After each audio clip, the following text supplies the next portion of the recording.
Hey guys, welcome back to my YouTube channel. My name is Maria. If you watch this video and you enjoy it, don't be shy, hit the like button and subscribe to my channel for any future videos on narcissistic abuse recovery and complex post-traumatic stress disorder. Today I have part 6 in our Triangulation series, and today we're going to be talking about our sense of self and how we may lose that due to triangulation from narcissistic abuse.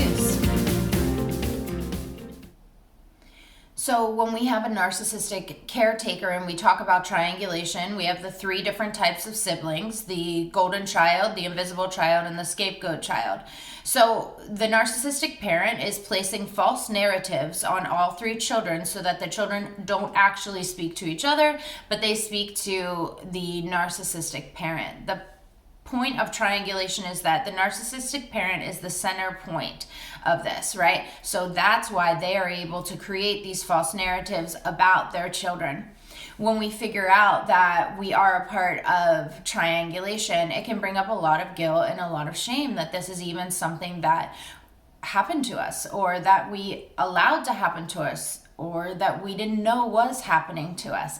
So a lot of feelings are uncovered as we go through this process. So I'll explain a little bit about our sense of self after triangulation, and then I'll give you 5 different ways in which you're able to find that sense of self again, or maybe for the first time ever.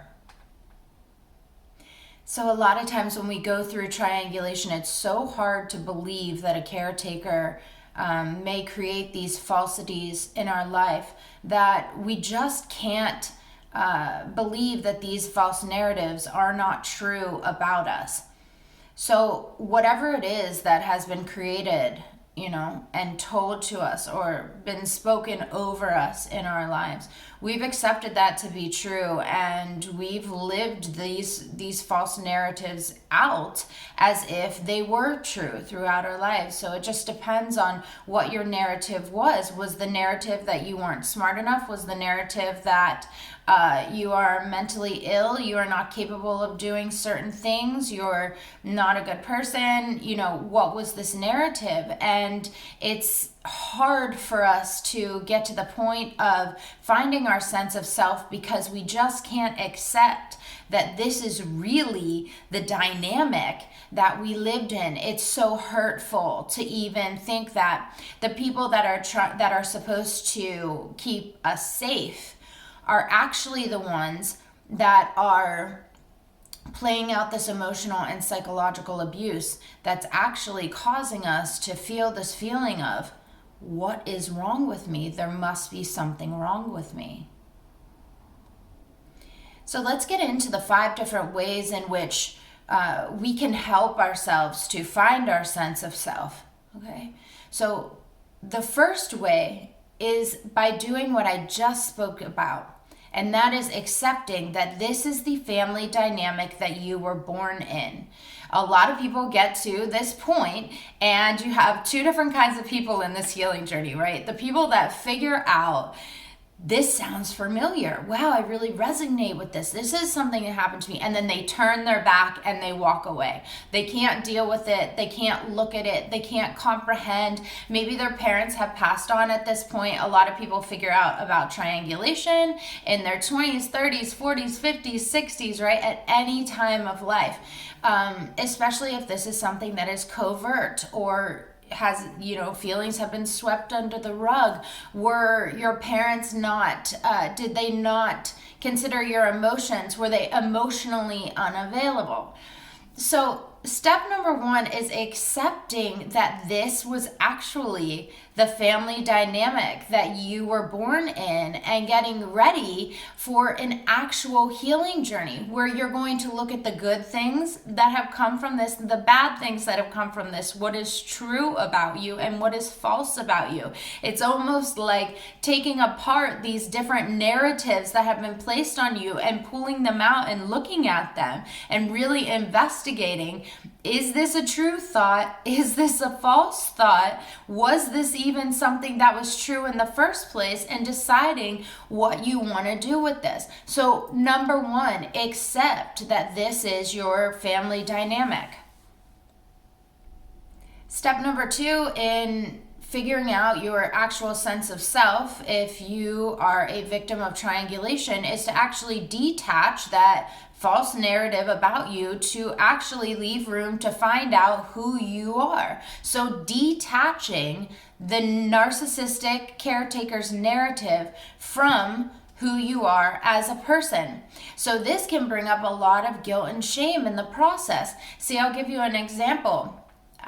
If the narrative that the narcissistic parent put on you was you're not smart enough, right? So you were always treated as if you were less than, in the aspect of you just weren't as smart. So maybe because this is how you were treated or led to believe this is who you were, you didn't apply yourself at school. Maybe you didn't go to college for the degree you could have gone to. Maybe you didn't have any direction as to what you wanted to do in life.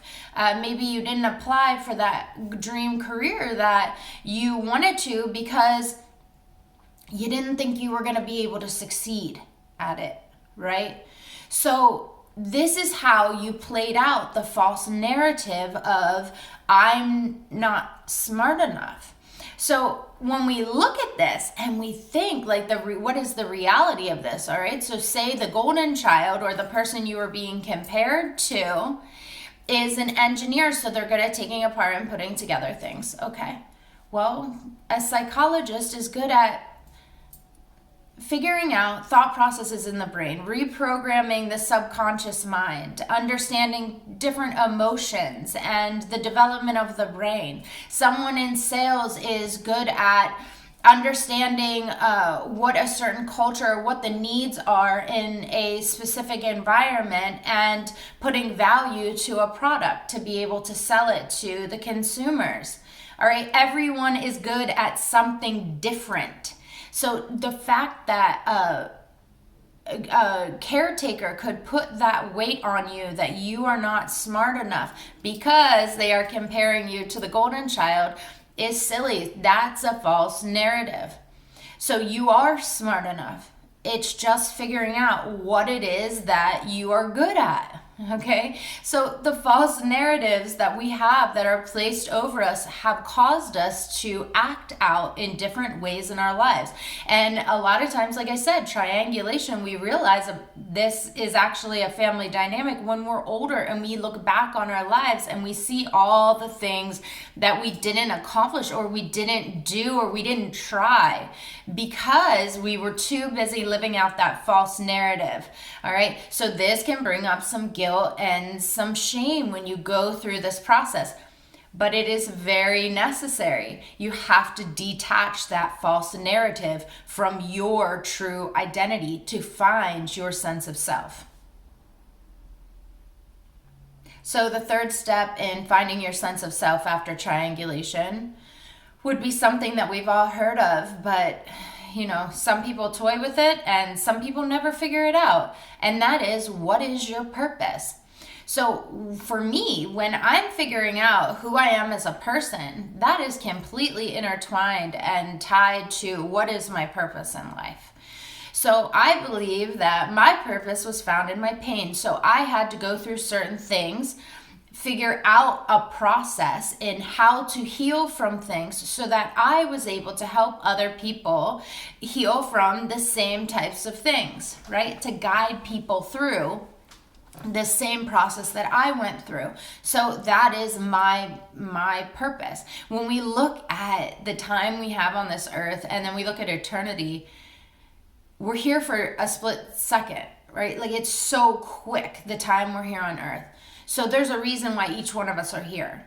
Every single person has a purpose.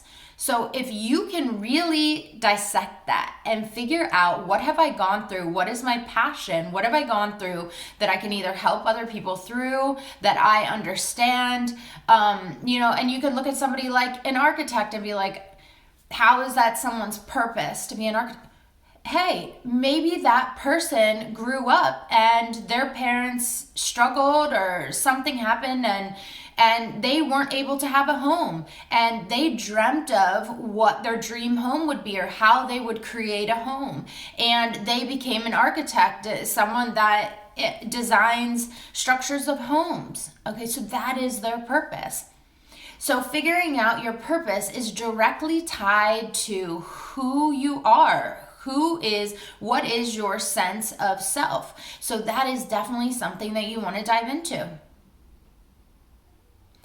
So the fourth way in which you can find your sense of self after triangulation is to love and accept yourself for the flaws that you have, especially if these flaws are not something you can change. So all of us have toxic behaviors, and after you come out of triangulation, you better bet that there are some toxic behaviors that you have. If you've been raised by someone who manipulates and gaslights, you know how to manipulate and gaslight.